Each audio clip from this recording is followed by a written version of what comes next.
कहेगा कर, और जो अच्छा काम होता है वो थोड़ा सा कहेगा कि कर, है ना। इसलिए जो ज्यादा हावी होगा उसको साइड रखते हैं, जो थोड़ा सा आएगा उसको अपने पास रखते हैं।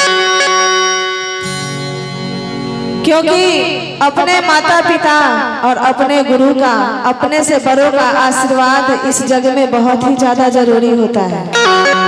आजकल लोग क्या करते हैं, ठेहुना पर से प्रणाम करते हैं, ठेहुना छू के। और ठेहुना छूने से क्या होता है पता है आप लोगों को? हमको जितना आता है उतना हम बता रहे हैं, आप लोगों से बहुत ही उम्र में छोटे हैं। ठेहुना छूने से ये होता है कि जितने दरिद्रता जो होती है ना, वो सारे आपके अंदर आएंगे।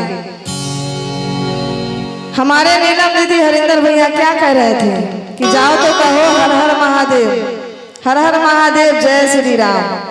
क्योंकि हम चर्चा करते हैं अपने महादेव का, हमारे चर्चा और हमारे महादेव किसका चर्चा करते हैं आप लोगों में से कोई बताएंगे? हमारे महादेव किनका चर्चा करते हैं, किस नाम में वो हमेशा लीन रहते हैं, कोई बताएंगे? कोई नहीं बताएंगे।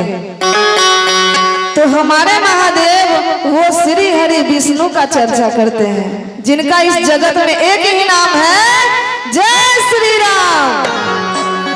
क्योंकि वो राम नाम का ही रात दिन गुणगान करते हैं, और महादेव का चर्चा हम लोग करते हैं। इसलिए कहते हैं ओ पापी कि कर ले भजन, अब मौका मिला है तो कर ले जतन, कि बाद में प्यार पछताएगा जब पिंजरे से पंछी निकल जाएगा, जब तू हाथ मलता ही रह जाएगा। पिंजरे से पंछी निकल जाएगा, जब तू हाथ मलता ही रह जाएगा। ओ पापी मन कर ले भजन, मौका मिला है तो कर ले जतन, बाद में प्यार पछताएगा जब। कि ये मौका है, हमारे शरीर में जब तक जान है तभी तक हम कुछ कर सकते हैं। अभी हम जवान हैं तो कहेंगे कि अरे हम तो कुछ भी कर सकते हैं, हमारे बराबरी कोई करेगा ऐसा माई का लाल कोई हुआ नहीं है, ऐसे कहेंगे।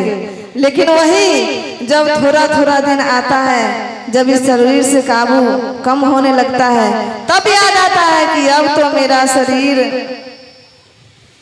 जय श्री राम बोल रहा है, अब करे तो क्या भाई। तो होता है क्या कि अपने बेटे, अपने बहू, जो भी अपने घर परिवार में होते हैं, जब तक ताकत रहता है तब तक खूब चिल्लाते हैं, और जब थोड़ा सा शरीर कमता है तो सोचते हैं सबसे मिलजुल के नहीं रहेंगे तो हमारा तो खैर नहीं होगा। ऐसे होता है कि इस जुबा पे 24 घंटा में एक दफा सरस्वती का वास होता है।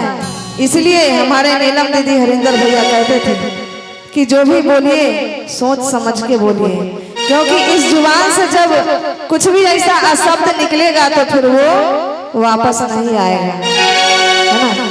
इसलिए जितने भी दीदी हैं, जितने भी भैया हैं, हम नहीं जानते हैं कि कौन क्या, यहाँ पे तो सभी चर्चा अच्छे अच्छे बात बोलते हैं, लेकिन जब घर जाते तो कहते हैं कि अरे हम पूजा करके आए हैं, तू हमको गोर लाएगा कि हम तुमको गोर लागेंगे, ऐसे बोलते हैं। आप पति का तो पूछिए ही मत कि बेचारे पति का क्या हाल होता है, वो तो वही जानते होंगे।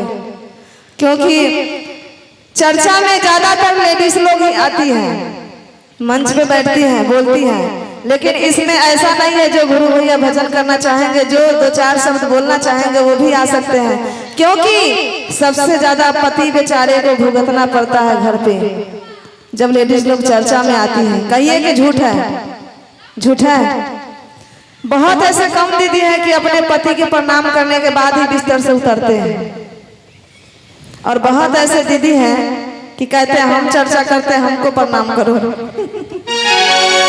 ऐसा होता है। इसलिए ये मन बड़ा चंचल है, और क्या पता कि बुढ़ापा आएगा कि नहीं आएगा, कि हम जवानी में चले जाएंगे, क्योंकि ये शरीर उस महादेव का दिया हुआ है, और वो जब चाहे हमें बुला ले, हमें कोई फर्क नहीं पड़ता, क्योंकि आज हम इस नर्क में आए हैं, जिस दिन चले जाएंगे उस दिन स्वर्ग में जाएंगे। अगर कोई नर्क है तो यही दुनिया है जो सबसे बड़ा नर्क है। यहाँ पे जो जैसा करेगा वैसा ही भर के जाएगा। अगर जो दुनिया से ये जाता है वो स्वर्ग में ही जाता है। इसलिए कि चर्चा करो जवानी में, बुढ़ापा किसने देखा है।